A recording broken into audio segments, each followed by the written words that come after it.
Hello students, how are you all? Welcome back.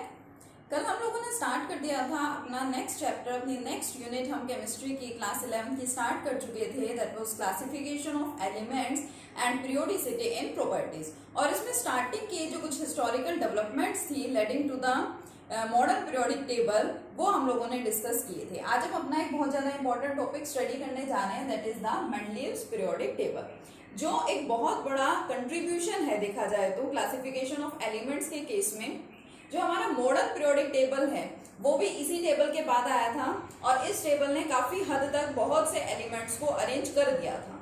इस table को ये आप लोग पहले भी पढ़ते आ रहे हैं, 10th क्लास में आपने स्टडी किया तो आपको थोड़ा बहुत इसके बारे में पता भी है कि the table contains groups and periods. जिस तरह से हम लोग बोलते हैं कि हमारे मॉडर्न पीरियोडिक टेबल के अंदर भी ग्रुप्स और पीरियड्स प्रेजेंट है, सिमिलरली जो मेंडलीव का पीरियोडिक टेबल है, इनके पीरियोडिक टेबल में भी कौन प्रेजेंट है? ग्रुप्स और पीरियड्स ही प्रेजेंट है। 7 पीरियड्स आप जानते हैं कि हमारे मॉडर्न पीरियोडिक टेबल में है, और 7 पीरियड्स ही मेंडलीव्स पीरियोडिक टेबल के अंदर भी होते हैं। डिफरेंसेस कहाँ है? डिफरेंसेस हैं ग्रुप्स के नंबर में। ठीक है, टाइम टू टाइम मेंडलीव के पीरियोडिक टेबल के अंदर भी मॉडिफिकेशंस हुई थी, वो भी हम लोगों को यहाँ पे डिस्कस करना है। लेकिन इससे पहले कि हम modern Mendeleev's periodic table start करें, मेंडलीव ने एक बहुत इंपॉर्टेंट लॉ दिया था which is known as the Mendeleev's periodic law, बोल देते हैं उसको हम लोग, या फिर हम सिंपली उसको पीरियोडिक लॉ भी बोल देते हैं। मेंडलीव ने ये लॉ दिया था। इन्होंने क्या बोला, देखिए मोस्ट इंपोर्टेंट है ये, एक नंबर में सीधा पूछते हैं what is Mendeleev's periodic law. और जो हमारा मॉडर्न पीरियोडिक लॉ है, मॉडर्न पीरियोडिक टेबल से पहले भी आप एक लॉ स्टडी करेंगे, that is the modern periodic law. दोनों लॉज क्या है? एक दूसरे से रिलेटेड ही है, छोटा छोटा सा दोनों के अंदर डिफरेंस है। तो क्या है ये इसकी स्टेटमेंट देखिए, according to this law the physical, according to this law the physical and chemical properties, according to this law the physical and chemical properties of an element is a function of, the physical and chemical properties of an element is a function of atomic weights, और weights को हम लोग क्या बोलते हैं? और atomic masses. इन्होंने कहा कि physical and chemical properties of an element is a function of atomic weights और मासेस। मतलब कि जो हम किसी भी एलिमेंट की फिजिकल और केमिकल प्रॉपर्टीज को प्रेडिक्ट करते हैं वो किस बेस पे प्रेडिक्ट की जाती है? एटॉमिक वेट या एटॉमिक मासेस के बेसिस पे। इन्होंने क्या किया, जब ये एलिमेंट्स की क्लासिफिकेशन को स्टडी कर रहे थे, जब ये पता लगा रहे थे कि किस तरह से एलिमेंट्स को क्लासिफाई किया जाए, उस टाइम पे 63 एलिमेंट्स प्रेजेंट थे। Only 63 elements were known at that time. जिस टाइम पे मेंडलीव अपना लॉ बता रहे थे, ठीक है, उन्होंने अपना टेबल दिया, पीरियोडिक टेबल दिया उन्होंने, उस टाइम पे सिर्फ 63 एलिमेंट्स ही प्रेजेंट थे। तो उन्होंने देखो क्या किया, दे टुक 63 कार्ड्स। उन्होंने जितने एलिमेंट्स प्रेजेंट थे उतने ही क्या किया, उन्होंने कार्ड्स ले लिए, और हर एक कार्ड के ऊपर उन्होंने क्या किया, एक एक पर्टिकुलर एलिमेंट की प्रॉपर्टीज को नोट डाउन करते चले। 63 एलिमेंट्स थे तो इसलिए उन्होंने 63 ही कार्ड्स लिए, और हर एक कार्ड के ऊपर उन्होंने हर एक एलिमेंट की क्या की, प्रॉपर्टीज को मेंशन किया। और फिर उन्होंने बाद में क्या किया कि जिनकी प्रॉपर्टीज सिमिलर मिल रही थी उन कार्ड्स को उन्होंने एक साथ पिन अप कर लिया, उन कार्ड्स को उन्होंने एक साथ रख लिया। ठीक है, अब जिन जिन एलिमेंट्स की प्रॉपर्टीज सिमिलर थी, जिस जिस कार्ड पे सिमिलर प्रॉपर्टीज उन्होंने ऑब्जर्व की, उन सभी कार्ड्स को उन्होंने एक जगह इकट्ठा करके रख दिया। फिर बाद में उन्होंने जब इन कार्ड्स को और ऑब्जर्व किया तो उनको पता चला कि ये जो एलिमेंट्स है वो अपने आप ही, जैसे उन्होंने प्रॉपर्टीज के बेसिस पे उसको अलग रखा ना, तो उन्होंने ऑब्जर्व किया जो कार्ड्स है वो अपने आप ही किस तरह से अरेंज हो गए हैं, इंक्रीजिंग एटॉमिक मासेस और इंक्रीजिंग एटॉमिक वेट्स की टर्म्स में। तो उन्होंने ये देखा कि अगर हम एलिमेंट्स को अरेंज कर देते हैं increasing order of their atomic weights और देयर एटॉमिक मासेस, तो एलिमेंट्स की जो प्रॉपर्टीज हैं वो क्या करती हैं, वो रेगुलर, जिसको हम सर्टेन भी बोल देते हैं, मींस जो फिक्स है, जो निश्चित है, after regular interval of time वो प्रॉपर्टीज क्या हो रही थी, रिपीट हो रही थी। ठीक है, उन्होंने क्या देखा, जब एलिमेंट्स को अरेंज किया जाता है increasing order of their atomic masses और एटॉमिक वेट्स के टर्म्स में, तो प्रॉपर्टीज जो है वो एक रेगुलर या हम यूं बोले एक सर्टेन और फिक्स इंटरवल ऑफ टाइम के ऊपर क्या हो रही थी, रिपीट हो रही थी। मींस वो सेम प्रॉपर्टी वाले एलिमेंट्स को उन्होंने ऑब्जर्व किया and this repetition in the periodic properties after regular intervals of time, और यही जो रिपीटिशन है जो वो ऑब्जर्व करते हैं, this repetition is known as the periodicity. बहुत इंपॉर्टेंट टर्म है। कई बार क्या होता है, बच्चे कंप्लीट पीरियोडिक टेबल को स्टडी कर लेते हैं अच्छे से, पीरियोडिक टेबल रिलेटेड जो भी फिनोमेनास हैं, जो भी टर्म्स हैं, सबको बहुत अच्छे से स्टडी कर लेते हैं, लेकिन पीरियोडिसिटी को डिफाइन नहीं कर पाते हैं। तो ये पीरियोडिसिटी क्या है, रिपीटिशन है प्रॉपर्टीज का आफ्टर रेगुलर और ए सर्टेन और फिक्स इंटरवल ऑफ टाइम, उसी को हम लोग क्या बोल रहे हैं, पीरियोडिसिटी बोल रहे हैं। ठीक है, तो इस तरह से इन्होंने अपना लॉ दिया जिसमें उनको पता चला कि फिजिकल और केमिकल प्रॉपर्टीज किसी भी एलिमेंट की जो है, these are the functions of the atomic masses और एटॉमिक वेट्स। ये एटॉमिक मास और एटॉमिक वेट के ही क्या है, फंक्शन है। मींस इन्हीं के बेसिस पे हम स्टडी कर सकते हैं इन एलिमेंट्स की प्रॉपर्टीज की। तो जब ये लॉ उन्होंने बताया, सक्सेसफुल हुआ लॉ, उसके बाद उन्होंने क्या किया, उन्होंने अपना पीरियोडिक टेबल दिया। बहुत बड़ा कंट्रीब्यूशन है मेंडलीव का पीरियोडिक टेबल डेवलप करने के केस में। ठीक है, बहुत बड़ा इन्होंने कंट्रीब्यूशन किया है। इनको इसी वजह से father of the periodic table भी बोला जाता है। ठीक है, जो मेंडलीव है इनको क्या बोला जाता है, father of the periodic table due to their contribution. देखिए, अब लॉ के बाद इन्होंने टेबल डिजाइन किया। अब उस टेबल में क्या था, ये मैं आपको पहले बता चुकी कि उस टेबल में भी ग्रुप्स और पीरियड्स प्रेजेंट थे। अब किस तरह से ग्रुप्स होते हैं, किस तरह से पीरियड्स होते हैं, किसे ग्रुप बोला जाता है, किसको पीरियड बोला जाता है, ये सब अब हमें यहाँ पे देखना है। और ग्रुप के अंदर किस तरह से एलिमेंट्स को इन्होंने अरेंज किया था या डिवाइड किया था, ये अब हम स्टडी करेंगे। तो टॉपिक का नाम क्या है, मेंडलीव्स पीरियोडिक टेबल। जो मेंडलीव ने पीरियोडिक टेबल दिया था अपना, ठीक है, मेंडलीव्स पीरियोडिक टेबल। अब इनका जो टेबल है, this table consist of 8 groups. इनके टेबल में क्या थे, 8 ग्रुप्स थे। आप लोग देखिए आपकी बुक्स के अंदर गिवन भी है। ठीक है, 8 ग्रुप्स थे और क्या थे, 7 पीरियड्स थे। Mendeleev periodic table contains 8 groups and 7 periods. Periods क्या होते हैं, periods are the horizontal rows, series बोल देते हैं, जो आप पीरियोडिक टेबल्स के अंदर देखते हैं ना, जो हमारे मॉडर्न पीरियोडिक टेबल के अंदर भी है, जो इस तरह से एलिमेंट्स को अरेंज करके रखते हैं, जैसे कि lithium, beryllium, boron, carbon, nitrogen and so on. इस तरह से जो हमारी हॉरिजॉन्टल सीरीज है, this horizontal series is known as what, period. ठीक है, और ग्रुप क्या होते हैं, groups are the vertical columns. Groups क्या होते हैं बेटा, वर्टिकल कॉलम्स होते हैं। वर्टिकल मींस इस तरह से टॉप टू बॉटम की जो हम बात करते हैं। ठीक है, जैसे कि आपका हो गया lithium, sodium, potassium, rubidium, caesium, francium. ठीक है, इस तरह से, तो इसको आप लोग क्या बोलते हैं, ग्रुप बोलते हैं। तो जो मेंडलीव ने पीरियोडिक टेबल दिया, उस पीरियोडिक टेबल के अंदर क्या प्रेजेंट थे, उसके अंदर 8 ग्रुप्स थे और 7 पीरियड्स थे। पीरियड्स क्या होते हैं, हॉरिजॉन्टल रोज होते हैं, हॉरिजॉन्टल सीरीज होती हैं, और ग्रुप्स क्या होते हैं, ग्रुप्स होते हैं वर्टिकल कॉलम्स। जब ये अपने पीरियोडिक टेबल की डिस्कवरी कर रहे थे, जब इन्होंने पीरियोडिक टेबल अपना डिस्कवर किया, that time noble gases were not present. Noble gases उस टाइम भी प्रेजेंट नहीं थी।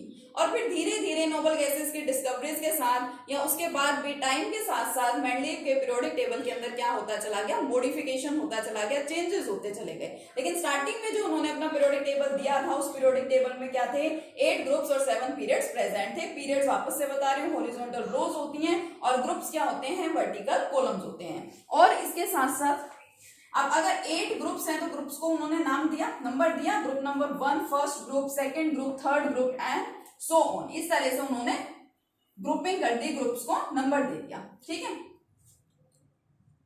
अब देखो first, second, third, fourth, fifth, sixth, 7 and 8 ये ग्रुप्स थे। Except for 8th group, 8th group को छोड़ करके ऑल दीज अदर ग्रुप्स, जितने भी ये ग्रुप्स बच गए ना, all these groups were divided into 2 सब ग्रुप्स। एक पर्टिकुलर ग्रुप 2 और ग्रुप्स के अंदर डिवाइडेड था, उसको नाम दे दिया ये ए ग्रुप, बी ग्रुप। ठीक है, लेफ्ट साइड में ए, राइट में है बी, दे दिया ए बी। इस तरह से 8 ग्रुप तो टोटल प्रेजेंट थे, लेकिन 8th वाले ग्रुप को छोड़ के जो बाकी रह गए 1 to 7, वो भी क्या थे, वो भी 2 पार्ट्स के अंदर डिवाइड थे, उनके भी 2 फर्दर क्या थे, सब ग्रुप्स थे, जिसको ए बी इस तरह से नाम दे दिया गया। ठीक है, अब इनके टेबल की एक खास बात क्या रही, ठीक है, एक गुड पॉइंट बोलते हैं उसको, गुड पॉइंट या सिग्निफिकेंस बोल सकते हैं इनके टेबल की क्या रही, कि उस टाइम पे जिन एलिमेंट्स की डिस्कवरी नहीं हुई थी, कुछ एलिमेंट्स ऐसे भी थे कि मेंडलीव के पीरियोडिक टेबल के टाइम पे उन एलिमेंट्स की डिस्कवरी नहीं हुई थी, लेकिन फिर भी मेंडलीव ने क्या किया, ही लेफ्ट गैप्स, और we can say that he left vacant space for the elements to be discovered. उन्होंने जो एलिमेंट्स की उस टाइम पे डिस्कवरी नहीं हुई थी उसके लिए उन्होंने क्या किया, गैप छोड़ दिया अपने पीरियोडिक टेबल में, यहाँ हम कहें वैकेंट स्पेसेस, खाली जगह छोड़ दिया, और इवन सिर्फ खाली जगह ही नहीं छोड़ा, और उन्होंने क्या किया, इसके साथ साथ वो नए डिस्कवर होने वाले एलिमेंट्स की प्रॉपर्टीज को भी बता दिया कि देखो यहाँ पे कोई एलिमेंट प्रेजेंट है गैलियम, आप लोगों सॉरी एल्यूमिनियम, और आपको पता है कि एल्यूमिनियम के बाद जो आपका नेक्स्ट मेंबर होता है वो क्या होता है, गैलियम होता है ग्रुप के अंदर, ठीक है, बोरोन फैमिली का मेंबर है ये, बोरोन, एल्यूमिनियम, गैलियम, इस तरह से है। लेकिन गैलियम के बाद वाला जो एल्यूमिनियम के बाद वाला जो मेंबर है गैलियम, वो उस टाइम तक प्रेजेंट नहीं था, उसकी डिस्कवरी नहीं हुई थी, तो इन्होंने क्या किया, इन्होंने उसके लिए वैकेंट स्पेस छोड़ दिया कि यहाँ पे एल्यूमिनियम के बाद कोई ना कोई एलिमेंट आएगा, और उसकी प्रॉपर्टीज भी एडवांस में इन्होंने बता दी। इन्होंने बोला कि इसके बाद जो एलिमेंट्स आएगा ना, जो भी डिस्कवर होगा, ये उसकी प्रॉपर्टीज होंगी, और जब उस एलिमेंट की प्रॉपर्टीज हो, जब वो एलिमेंट क्या हुआ, डिस्कवर हो गया, तब देखा गया कि उसकी प्रॉपर्टीज एग्जैक्टली वैसी ही थी जैसे कि मेंडलीव ने स्टार्टिंग में प्रिडिक्ट की थी। जो मेंडलीव ने प्रिडिक्शन दिया था इस एलिमेंट की प्रॉपर्टी के बारे में, वो प्रिडिक्शन क्या निकला, बिल्कुल सही निकला, ठीक है। अब उन्होंने, अब ये एलिमेंट उस टाइम पे प्रेजेंट तो था नहीं, है ना, अब हमें पता है कि यहाँ पे गैलियम आता है, लेकिन मेंडलीव के पीरियोडिक टेबल के टाइम पे ये एलिमेंट प्रेजेंट नहीं था, तो इन्होंने क्या किया, इन्होंने इस एलिमेंट का खुद से एक नाम दे दिया कि यहाँ पे जो एलिमेंट आएगा, दैट एलिमेंट इज द एका एल्यूमिनियम, एका एल्यूमिनियम इसको बोल देते हैं। एका का मतलब क्या होता है, next, next to the aluminium, यानी एल्यूमिनियम के बाद वाला ये क्या है, एलिमेंट है, ठीक है। सिलिकॉन है, 14 ग्रुप में प्रेजेंट है, आपको पता है कार्बन फैमिली का मेंबर है, कार्बन, सिलिकॉन, उसके बाद का नेक्स्ट मेंबर कौन है, जर्मेनियम है, लेकिन मेंडलीव पीरियोडिक टेबल के टाइम तक इस एलिमेंट की भी डिस्कवरी नहीं हुई थी, तो इन्होंने क्या किया, इसके लिए भी वैकेंट स्पेस छोड़ा। पेपर में आपसे सीधा सीधा क्वेश्चन पूछा जाता है कि कौन से एलिमेंट्स हैं जो मेंडलीव पीरियोडिक टेबल के टाइम पे या मेंडलीव के टाइम पे डिस्कवर नहीं हुए थे, फिर भी उन्होंने उसकी प्रॉपर्टीज को एक्सप्लेन किया, या उन एलिमेंट्स के नेम्स इन्होंने क्या दिए थे, या जिसको इन्होंने इका एल्यूमिनियम बोला था वो कौन सा आपका एलिमेंट है, ठीक है, तो ये आपको बताना। इका एल्यूमिनियम किसको बोला था, इन्होंने गैलियम को बोला था। सिलिकॉन के बाद वाला जर्मेनियम, वो उस टाइम पे डिस्कवर नहीं हुआ था, लेकिन इन्होंने उसकी प्रॉपर्टी पहले ही बता दी थी और इसका नाम दिया, इसका नाम उन्होंने क्या दिया, एका सिलिकॉन, कि सिलिकॉन के बाद में जो आने वाला मेंबर है, ठीक है, नाम उसका इन्होंने क्या दे दिया, एका सिलिकॉन। इन्होंने क्या किया, इन्होंने बहुत सारे एलिमेंट्स की, उस टाइम पे कुछ एलिमेंट्स ऐसे थे जिनके एटॉमिक मासेस में भी क्या थी, कंफ्यूजन थी, जिनके एटॉमिक वेट्स में भी क्या थी, कंफ्यूजन थी, वो एटॉमिक वेट्स करेक्ट नहीं थे पहले, तो इन्होंने उन एटम्स के, उन एलिमेंट्स के एटॉमिक वेट्स या एटॉमिक मासेस को भी क्या किया, करेक्ट किया। एग्जाम्पल के लिए आपको बताऊं तो जो बेरिलियम है, बेरिलियम का वेट आपको पता है, अब आप लोग न्यूमेरिकल्स भी करते हैं, मॉलिक्यूलर मासेस भी फाइंड करते हैं, तो बेरिलियम जिसका 4 एटॉमिक नंबर है, उसका एटॉमिक वेट या एटॉमिक मास आप लोग क्या लेते हैं, 9 लेते हैं। लेकिन स्टार्टिंग में मेंडलीव के पीरियोडिक टेबल से पहले जो बेरिलियम है उसका मास जो हमें नोन था वो क्या था, 13.5, लेकिन आपको पता है ये तो बेरिलियम का मास होता ही नहीं है, तो बेरिलियम का जो मास था, एटॉमिक मास और atomic wait, this atomic weight of the beryllium was corrected bye Mendeleev. Mendeleev ने ही क्या किया, उस एटॉमिक वेट को करेक्ट किया। तो इस तरह से काफी सारी सिग्निफिकेंस है मेंडलीव के पीरियोडिक टेबल की, और जहां पे सिग्निफिकेंस है, जहां पे मेरिट्स हैं, वहां पे इसकी डीमेरिट्स या फिर लिमिटेशंस भी होंगी, ठीक है। तो चलिए पहले इसकी सिग्निफिकेंस को देख लेते हैं, उसके बाद उसकी डीमेरिट्स को डिस्कस करेंगे, ठीक है। यस, तो चलिए देखते हैं क्या थी significance, what were the significance of Mendeleev's periodic table. Mendeleev के पीरियोडिक टेबल की 3 मेन सिग्निफिकेंस थी, या यूं कहते हैं इसकी मेरिट्स थी, या फिर क्या बोल सकते हैं कि these were the good points of the Mendeleev's periodic table. First one was the systematic and easy study of the elements. Elements की स्टडी जो है वो बहुत आसान तरीके से, बहुत इजी मेथड से और सिस्टमैटिक वे से हम एलिमेंट्स की स्टडी कर सकते हैं। क्यों? क्योंकि उन्होंने क्या किया, ग्रुप्स और पीरियड्स में डिवाइड कर दिया। अब एक ग्रुप में उन्होंने जिन एलिमेंट्स को डिस्ट्रीब्यूट किया, एक ग्रुप में उन्होंने जिन एलिमेंट्स को रखा, उन एलिमेंट्स की प्रॉपर्टीज क्या थी, सिमिलर थी, इसलिए इन्होंने उन सारे एलिमेंट्स को उठा करके एक ग्रुप के अंदर, पर्टिकुलर ग्रुप में रख दिया। ठीक है, तो इस तरह से हम क्या बोल सकते हैं कि हम एक सिस्टमैटिक और इजी स्टडी कर सकते हैं एलिमेंट्स की। सेकंड क्या है, the prediction of the new elements. अभी आपको बताया कि इन्होंने न्यू एलिमेंट्स के बारे में प्रेडिक्शन दी, जो एलिमेंट्स उस टाइम पे डिस्कवर नहीं हुए थे, इवन इन्होंने उसके लिए वैकेंट स्पेसेस भी छोड़ दिए पीरियोडिक टेबल के अंदर कि आने वाला एलिमेंट जो है उसकी पोजीशन ये होगी और उसकी प्रॉपर्टीज ये होंगी। ठीक है, बाद में जब उनकी प्रेडिक्शन को देखा गया, उनकी प्रेडिक्शन सही निकली थी। जब एलिमेंट की डिस्कवरी हुई गैलियम की और जर्मेनियम की और उसकी प्रॉपर्टीज को ऑब्जर्व किया गया, तो these were the same as predicted by the Mendeleev. Next वाले की बात करें तो नेक्स्ट है correction of doubtful atomic weights. Atomic masses कुछ एलिमेंट्स के क्या थे, डाउटफुल थे। जैसे आपको अभी बेरिलियम का एग्जांपल दिया, बेरिलियम का जो एटॉमिक मास है उसको पहले क्या लिया जाता था, 13.5 लिया जाता था। It was known atomic weight of the beryllium, but it is wrong. Mendeleev corrected the atomic mass or atomic weight of the beryllium, which is taken as 9, जिसको अब हम लोग क्या लेते हैं, 9 लेते हैं। तो ये क्या थी, सिग्निफिकेंस थी मेंडलीव पीरियोडिक टेबल की। अभी मैंने आपको बताया कि मेंडलीव पीरियोडिक टेबल के टाइम पे बहुत से एलिमेंट्स की डिस्कवरी नहीं हुई थी। उस टाइम पे सिर्फ 63 एलिमेंट्स ही नोन थे। और उसके बाद जब नोबल गैसेस की डिस्कवरी हुई तो इन्होंने क्या किया, इन्होंने नोबल गैसेस को एक अलग से ग्रुप के अंदर रख दिया और उस ग्रुप का इन्होंने नाम क्या दिया था, जीरो ग्रुप। ठीक है, टाइम टू टाइम मेंडलीव्स के पीरियोडिक टेबल के अंदर क्या होती गई, मॉडिफिकेशंस होती गई। जैसे जैसे अब क्यों हुई मॉडिफिकेशंस, क्यों चेंजेस आए, क्योंकि नए नए एलिमेंट्स की डिस्कवरी होती जा रही थी। तो जब नोबल गैसेस की डिस्कवरी हुई तो नोबल गैसेस को भी अलग से प्लेस कर दिया गया मेंडलीव के पीरियोडिक टेबल में, which is known as the modified Mendeleev's periodic table, जो कि मेंडलीव पीरियोडिक टेबल की मॉडिफाइड फॉर्म है। ठीक है, और नोबल गैसेस जिस ग्रुप के अंदर रखी गई उस ग्रुप को क्या बोल दिया गया, जीरो ग्रुप। ठीक है, जीरो ग्रुप किसके लिए है, नोबल गैसेस के लिए है इन मॉडिफाइड मेंडलीव्स पीरियोडिक टेबल। तो ये क्या थे, पीरियोडिक टेबल आपको बताया, मेंडलीव का क्या है और नए वाले के अंदर क्या चेंज था ये भी आपको बताया और इसकी आपको सिग्निफिकेंस भी बता दी। अब चलिए इसकी कुछ डीमेरिट्स या इसकी कुछ लिमिटेशंस को भी डिस्कस कर लेते हैं। यस बेटा, देखिए तो क्या लिमिटेशंस थी या क्या डिफेक्ट्स थे मेंडलीव के पीरियोडिक टेबल में। अबाउट 5 to 6 limitations या डिफेक्ट्स प्रेजेंट हैं मेंडलीव्स पीरियोडिक टेबल में। First one is the position of hydrogen. सबसे पहला डिफेक्ट यहाँ पे क्या आ रहा है, पहली लिमिटेशन क्या आ रही है, हाइड्रोजन की पोजीशन में। एक्चुअल में जो इसकी पोजीशन है वो कैसी है, दैट इज एनोमैलस। क्यों कि जो हमारा हाइड्रोजन है, हाइड्रोजन इज प्लेस्ड इन, अब आपको मैंने बताया कि जैसे फर्स्ट ग्रुप है तो उसके दो पार्ट्स हैं, ए एंड बी। ठीक है, अब ए ग्रुप जो है उसके अंदर एल्कली मेटल्स को रखा गया था, लिथियम, सोडियम, पोटेशियम, इस तरह से। ठीक है, वहीं जो हमारा सेवंथ ग्रुप है उसके ए पार्ट के अंदर रखा गया था हैलोजन्स को।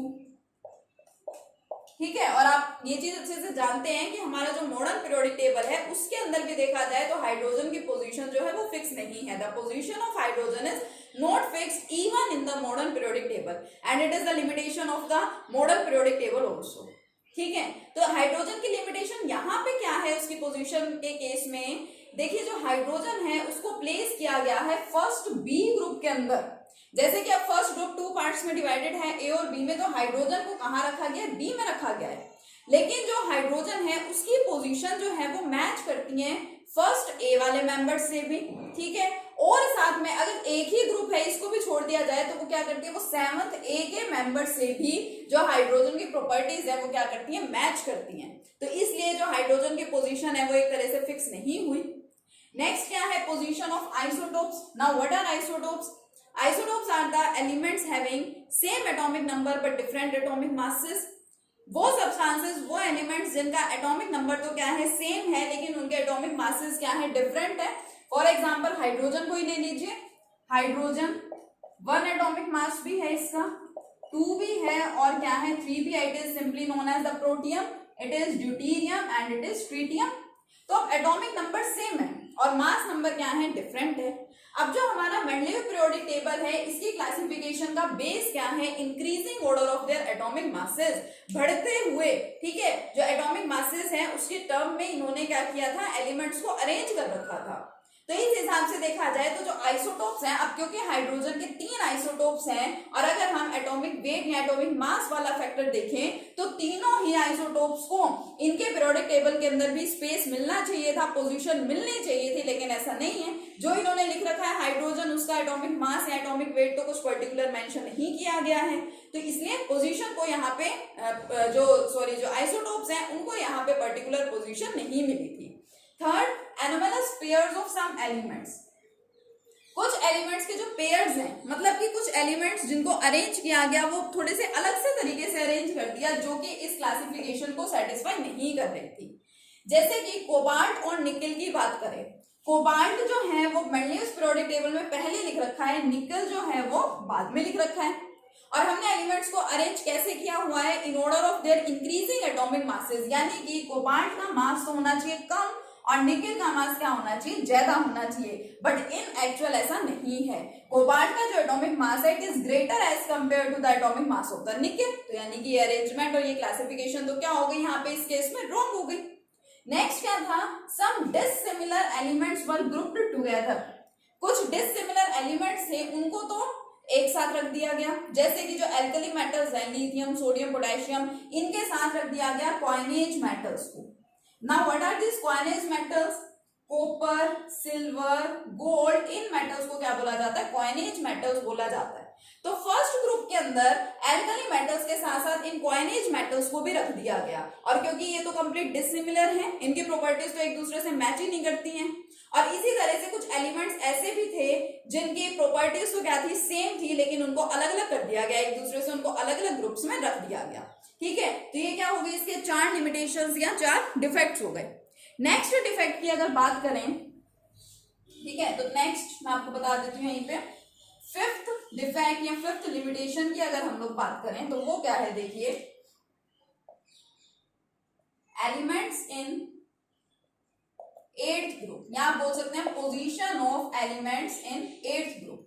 अब 8th ग्रुप को फर्दर 2 पार्ट्स के अंदर डिवाइड तो नहीं किया गया है, 8th ग्रुप तो कैसा है, अकेला ही प्रेजेंट है। 1 to 7 वाले तो क्या है, दो सब ग्रुप्स हैं उनके, ठीक है, दो पार्ट्स के अंदर डिवाइडेड है, लेकिन जो 8th वाला है वो एज इट इज है।